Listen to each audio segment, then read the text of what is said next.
Look, I called it out at Computex. I was like, you know, seeing all these systems made me really just want to modernize Skunkworks. Not that it's not modern, it's a 14900K with a 4090. But Skunkworks was always about being the model of overkill. If I really want to go overkill, I should throw two 5090s in there and then start doing LLMs. No, but I do want to, I think I'm gonna actually take the guts out of my system at home right now in the HS420. As much as I've loved that system, I miss seeing Skunkworks on my desk. This is the problem when you have the ability and the means to build kind of anything you want. Like that Chrome build is still together over there. I don't think it's gonna stay together. That was more of just a showcase piece to see what that case was capable of. It was never intended to stay together. This, on the other hand, it's really refreshing to look at because it's not a fish tank. You know, it's also great to look at this ad. If you're building a PC that's meant to be seen, then check out the new Atlas P6 CG from Gemdias. This isn't just another fish tank case. The Atlas P6 CG features a massive 270-degree curved tempered glass design that gives you an uninterrupted view of your hardware from almost any angle. And for those of you who spend way too much on collectibles, don't worry, Gemdias thought of that too, and it actually includes a dedicated display platform with its own spotlight. Cooling is handled with 4 pre-installed ARGB PWM fans and the chimney-style airflow layout that pulls cool air from the bottom and exhausts heat naturally through the top and rear. It also supports up to 360mm radiators, GPUs up to 425mm long, and even rear connector motherboards for a cleaner cable management look. You also get USB-C on the front I/O and includes an ARGB hub, adjustable GPU support bracket, and a dual chamber layout designed to keep your build looking as clean as possible. So if you want a case that's equal parts airflow, showcase, and conversation starter, check out the Gemdias Atlas P6 CG at the link below. I've just always wondered what this weighed, but I never had a scale that was capable of weighing it. And yes, I'm aware that this is not like an accurate way of weighing it. I'm just curious. I'm just genuinely curious. I always guessed it was about 85-ish pounds, maybe more. Okay, one corner is 47 pounds. So it's gotta be north of 100 pounds. It really does. Anyway, moving on. I have this for it as well. This is a new Distro Plate that Singularity Computers sent me a long time ago. We'll talk about why in a second. I need to do a teardown of this thing. I need to clean it. So this is the Distro Plate down here. And there's something I don't like about it. And if you look right in the middle right here, those two fittings right there, they don't need to be there. And I told Daniel, I was like, I don't know why those are there. Those don't need to be there. Because then it makes it have to go Distro Plate to rad to Distro Plate to rad back to Distro Plate, which makes no sense. I wanted Distro Plate to, like, I guess underneath to the rads and then out into the GPU, and then that's going back into the reservoir right there. But, oh, we talk about this right here too. I see people that have this happen with their GPUs and they're like, what the heck, it's leaking. That's not leaking. That particular block, the entire back is one giant thermal pad. Now thermal pads have like an oil in them to keep them soft and malleable and whatnot. What happens is the screws act as like a wick, and it wicks the oil to the the atmosphere, if you will, and then you get that. EVGA graphics cards were notorious for that as well, and people always thought something bad was happening to their card, or maybe they had a drip if they had an AIO or something. No, that's just the unfortunate nature of having a very large, very wet thermal pad. A lot of you are probably looking at this case right now going, Jay, what is that case? I've never seen this before. That's because this company went out of business back in about 2014, 2015, thanks to Thermaltake. This is the Case Labs SM-A8. Case Labs had a lot of different chassis. They had one that was much bigger than this too. They also had double wides, which was, double is like, I guess now you'd call it home lab, or you can put your own server grade stuff in there. They made server racks for the government. But you see how this has this lower compartment right here? They had one also that had the same compartment on top as well. So you could have fit two 560 rads in the top and a 560 rad in the bottom and a 280 rad in the bottom. Plus you could fit a 480 rad in the top, which is what I have right here, plus a 360 rad in the front. So like water cooling, this was like the GOAT back in the day. What's really, I think, kind of like refreshing to look at now is its industrial design, because things have moved away from industrial design so much. This is all made out of a single piece of aluminum, right? Minus the little mushroom stands right there. But like, this is an aluminum chassis. This is powder coated, not anodized. So anyway, I think it's time that we keep this system alive. I had intended to leave this on display like this, but like I said, I do love my HS420 system at home. I just miss seeing Skunkworks on my desk. You know, back in the day, in the early days of the channel, when I worked out of my bedroom, like my spare room, you guys saw this in every single video. So it became a staple, like a centerpiece. And I kind of missed that. So you can see it's obviously a dual loop system. CPU had its own 480 millimeter radiator, which was more than enough for what this rig was. It was a 14900K.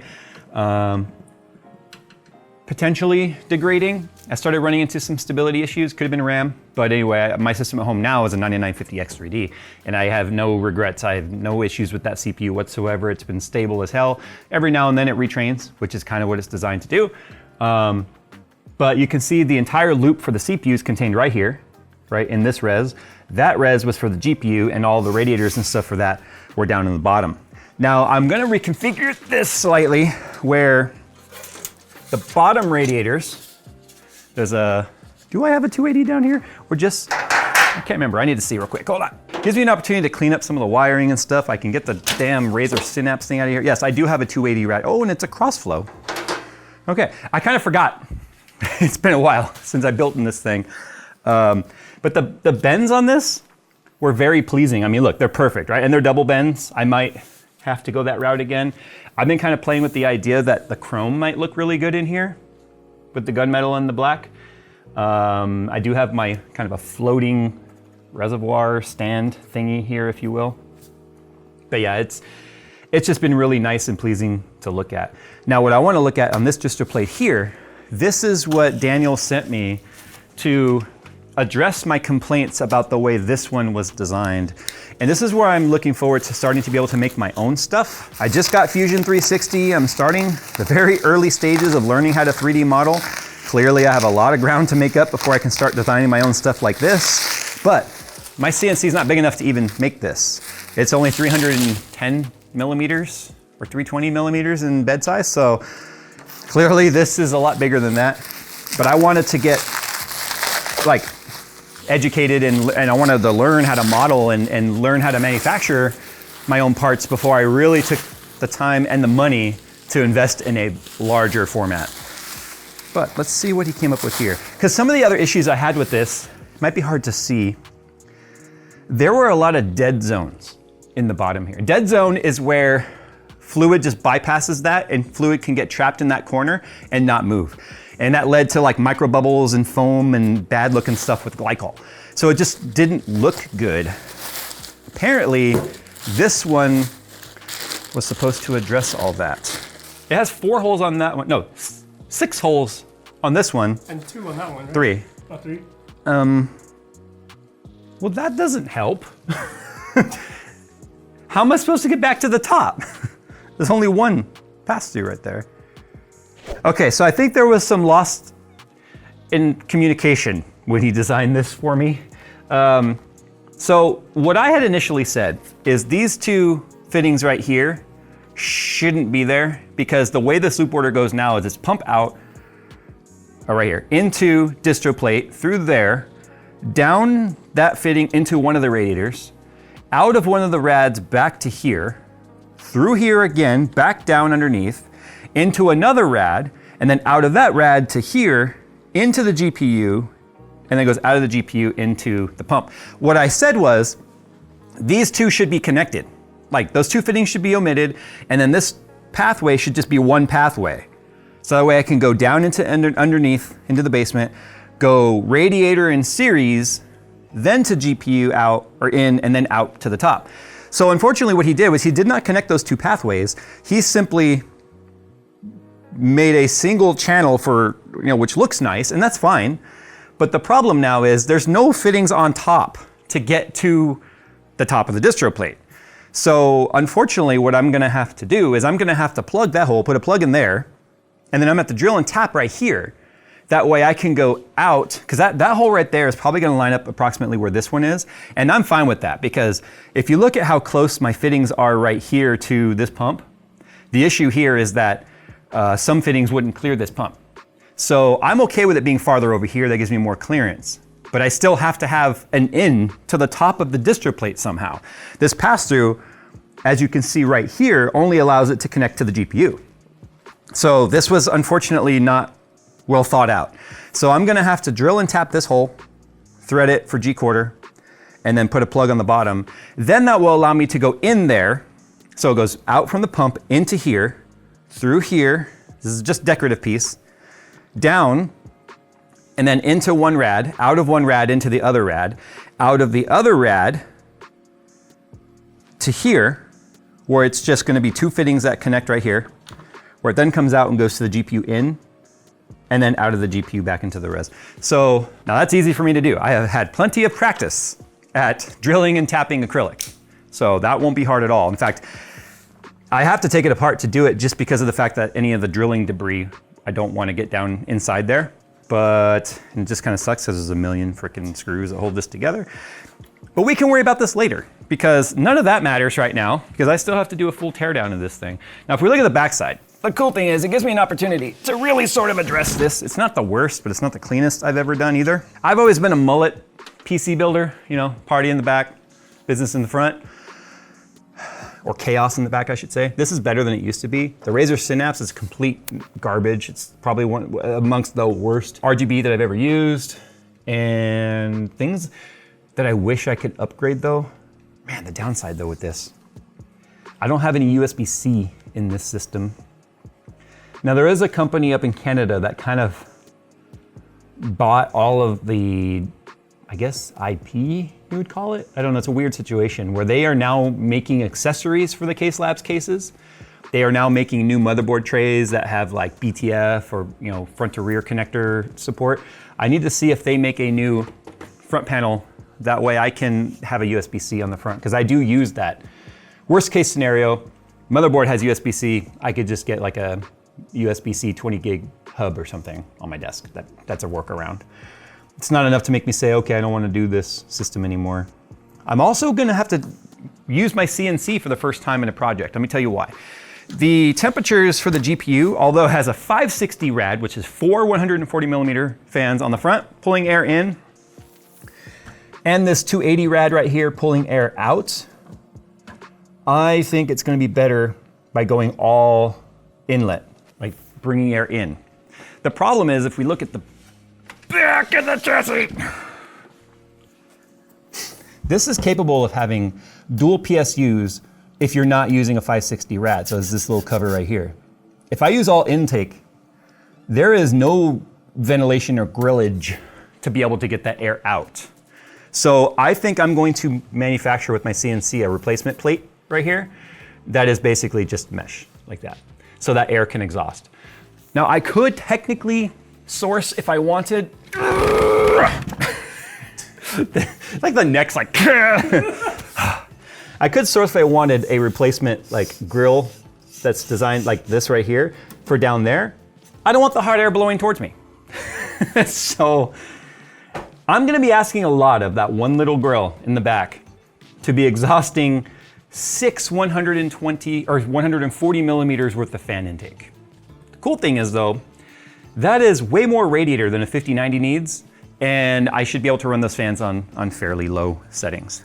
I'm gonna reuse these radiators because there's no point in changing them, they're fine.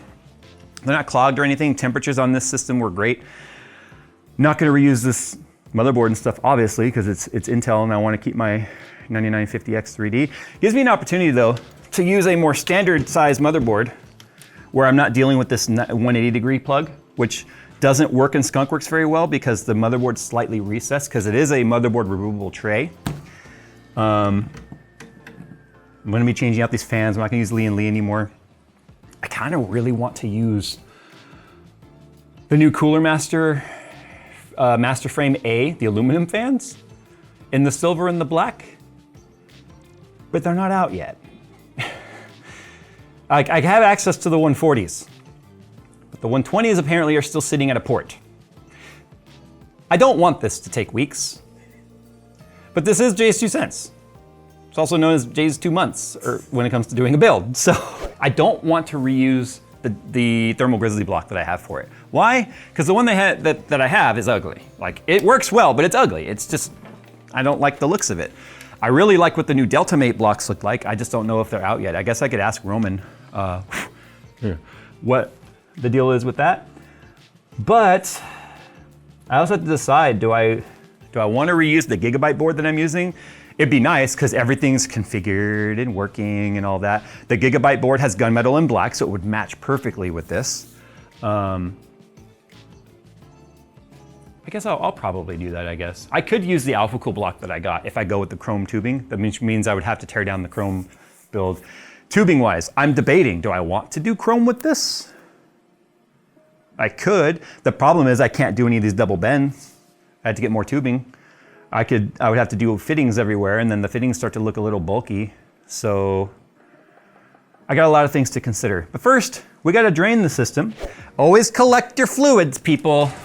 Think of the environment, would you? So air has to be able to make its way in, right? So I'm just gonna crack that a little bit. There is an O-ring in there I don't want to lose. They like to fall out of these particular reservoirs. And then pull, and then pull. There we go. So now, as I let air in, water can go out. Fluid dynamics, wow!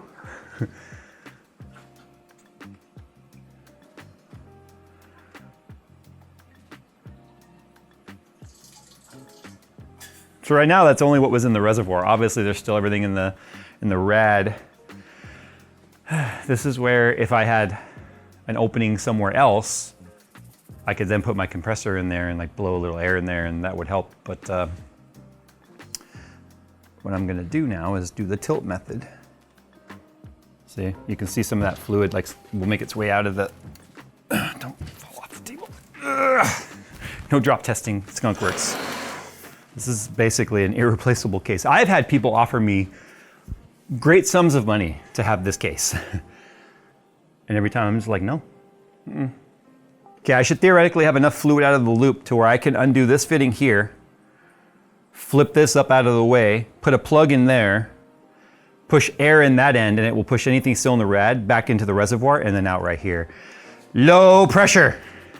So I got this towel down here because it's going to drip. There's just no stopping it. It's like the dribbling after you're done peeing. No matter how much you shake it, there's always still a few drops left. It's the same sort of thing. Look, see? What'd I tell you? Okay. Yeah, shake it. Now I need to plug this because the second I hit it with air, if I don't, it's just gonna go, it will go to the ceiling, okay? Ask me how I know. Jesus. I thought I turned the pressure down enough, but apparently 20 PSI is too much. Phil, it finally happened! Oh, Jesus.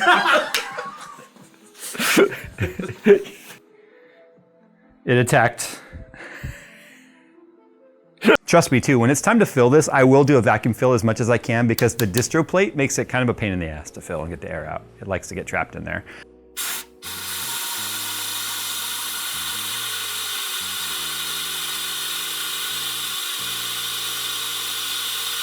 But do you see how much is like, this is trying to get all of that residue out of the radiator and such. What I'll end up doing when it's time to flush this loop is I'm gonna end up with some pink residue still in there and I'll end up with some blue in there.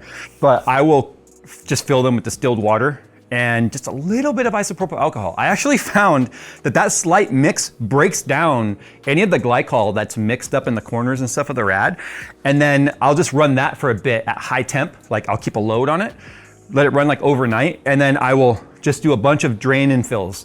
Or what I've done too before is I would have like an inlet going here, just dribbling clear fluid, like new fluid in there, while this valve is just slightly cracked. So some of it bypasses and then a lot of it keeps circulating, and I'll just do that until it's perfectly clear. Okay, so you can see I only have a little bit of slack because of the tubing.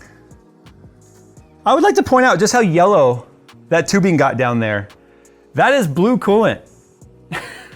It looks green because it has yellowed to the point to where it is yellow plus blue equals green. Yeah, so when I do the new basement tubing, I'm gonna do the black tubing that doesn't leach any of this stuff. I forget what it's called. It's a different material. This is the cooler or Corsair stuff that's really thin wall. I don't like it. But I've had that happen to me so many times where it just discolors on me. And the thing is, it may not seem like much of an issue until that plasticizer that's leaching starts making its way into your microfins, which are only like 0.2 millimeters big, or 0.175. It doesn't take much to clog fins that are that tiny. It's like Taco Bell poops. Wait, hold on, it's like Taco Bell. It's like,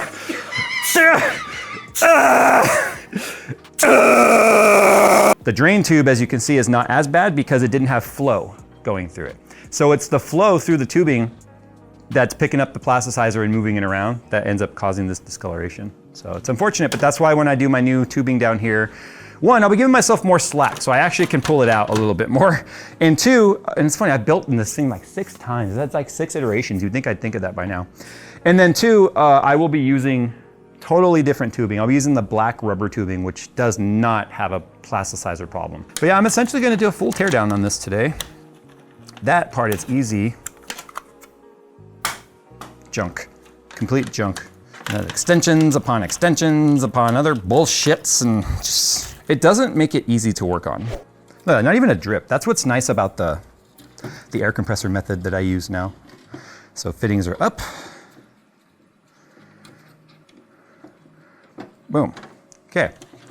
Oh, this is only a 1,000 watt power supply. Yep. Okay, we'll be changing that.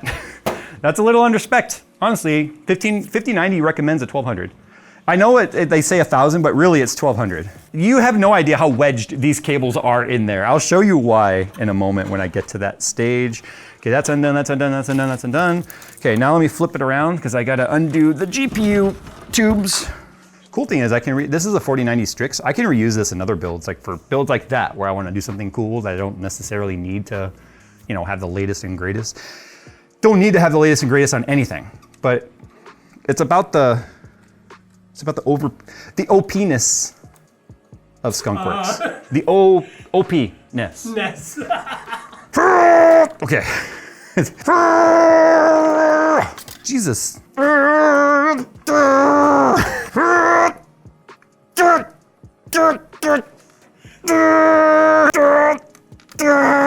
What the fuck magic is happening?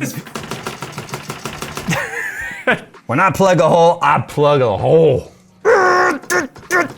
There. Whew. Okay, so yeah, all these things, I think I can undo the fan headers. Yeah, fan headers can come off. These are all just extensions. And see, I labeled them. Labeling is important. So now I can get the motherboard loose. So these 4 screws right here, spring loaded.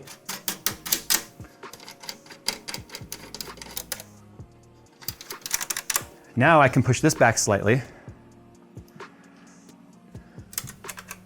Now I can push this back slightly. Yes. Look, see how those just unplugged right there? Because that's how, they're stuck to the paint. Oh man, I'm gonna have to touch that up. Anyway, these, because you see how, I don't know if you can see, it's like the motherboard's recessed slightly from the plane of where this is. And so what that meant is the cables, I had to plug them in and then shove it in, which is not good for the cables or the ports. But that should now allow me, there we go. There we go. Let's find out that's the computer. That's the computer, yep. All right, you guys saw the process there. I'm not even gonna take these out. There's no point, they're staying exactly where they are.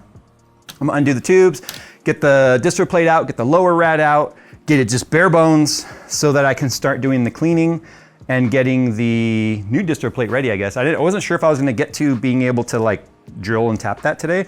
I need to recover all these fittings. I'm gonna throw them in my ultrasonic cleaner. All right, so that's what I'm gonna do. We'll come back when it's literally just a square. It's light now. Yeah, that's the full disassembly right there. It took about an hour to disassemble, not too bad. Look at the color of the tubes, especially against the gray table. That had this color coolant in it. So you can see why I'm not a fan of clear tubing. This is actually the same stuff. Right. Here is it. No. Oh yeah, this is it. That's the same stuff right there. So it's supposed to be that color? Yeah. That was just on our pond pump when we were doing XOC stuff. All right, so it's fully torn down. I need to clean it. A few things we need to talk about here though. You can see all the different versions Skunkworks ever had, all these different pass-through holes.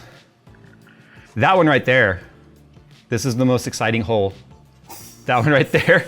Look, not to be a dirty joke, this hole was when this system had 3 graphics cards in it at a time.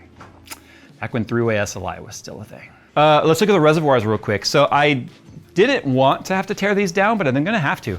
So these are glass tubes right here. This loop right here was the CPU loop, which had no plastic tubing in it, no vinyl tubing, no soft tubing whatsoever. This one's the one that had the soft tubing down in the basement. Look at the clarity difference between the two. Look at the acrylic piece in the bottom. Look at how much it's discolored because that plasticizer has just grabbed onto stuff. And the fact that it even grabbed onto the borosilicate is kind of nuts to me. So I do have to tear these down and clean them just for good measure. Okay, I need to now get this organized on the table. This is actually probably one of the more organized teardowns I've ever done. Like I can make sense of it.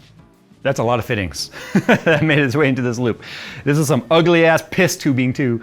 Okay, so that's all junk. We throw that away. That's nothing reusable there.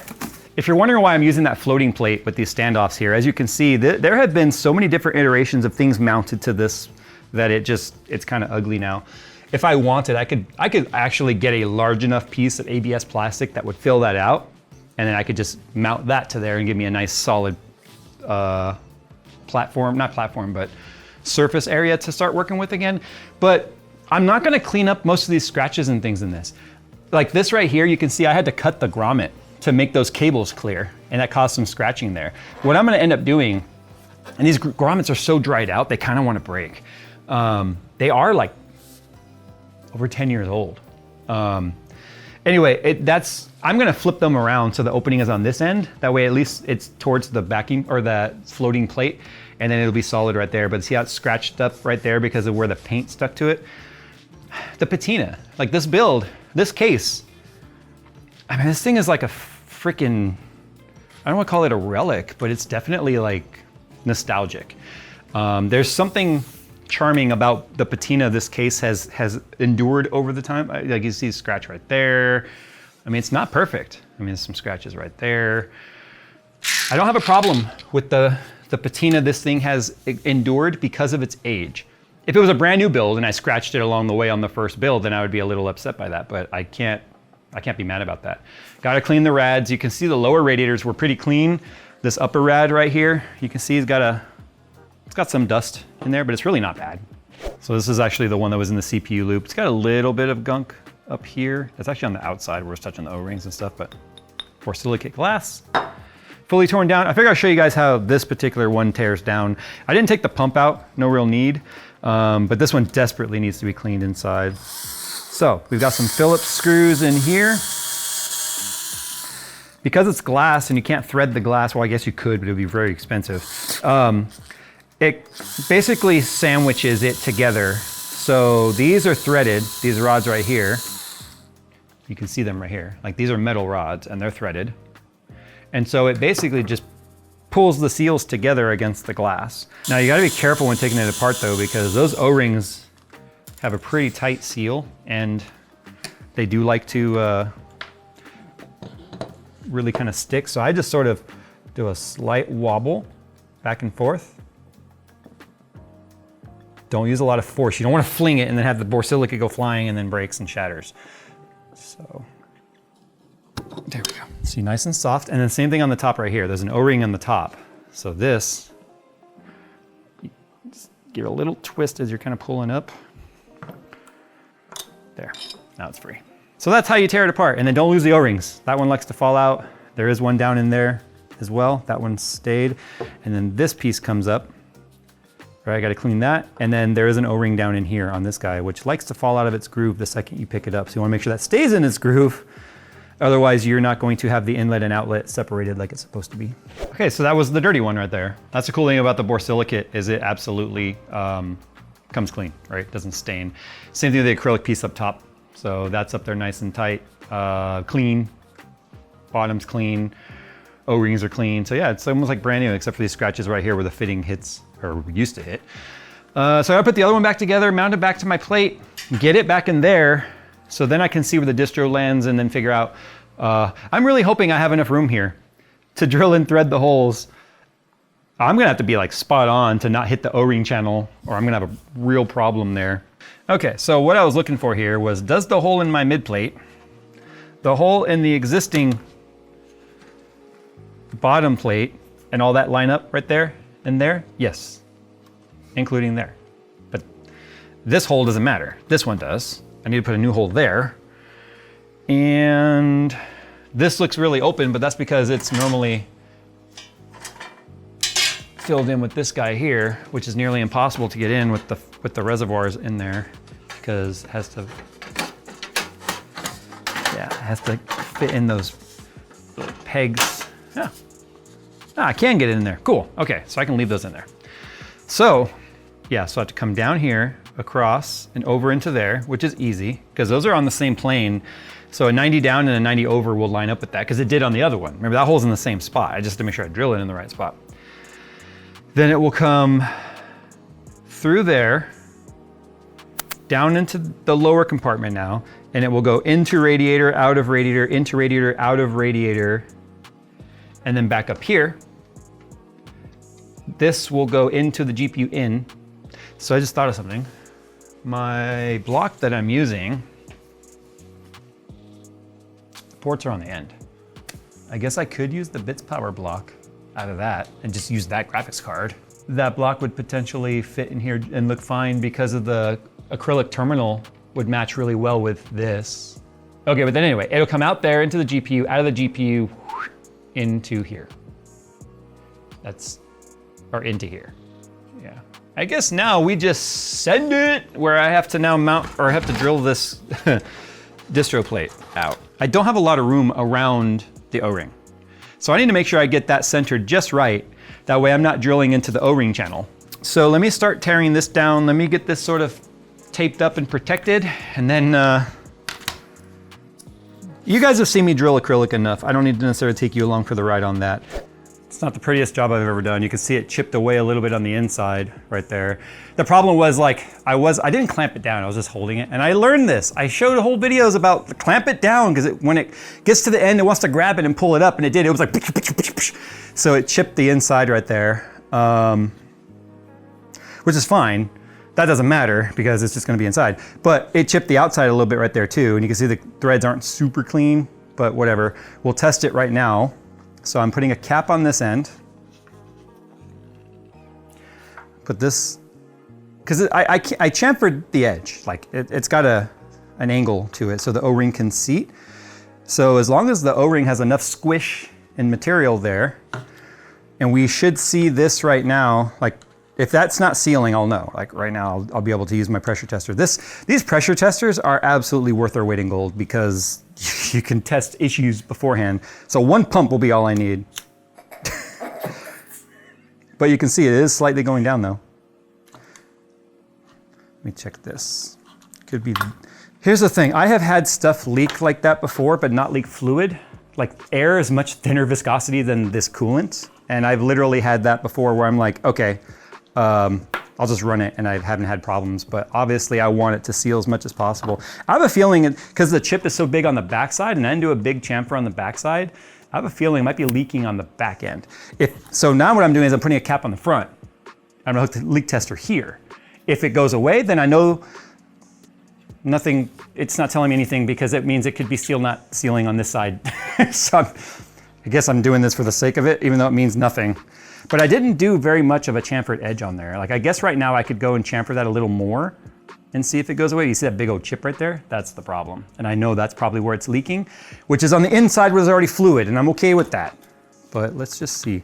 Also, there was some tape overhanging on there, which could have been keeping it from sealing too. So let's just see.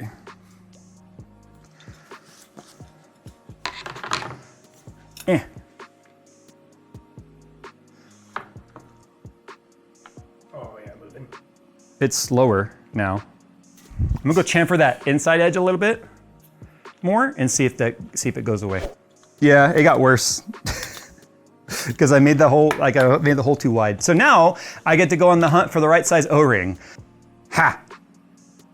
Good enough. So these are the O-rings right here that are like pre-installed on the two different fittings. That's the one I'm using now. It came out of this kit right here.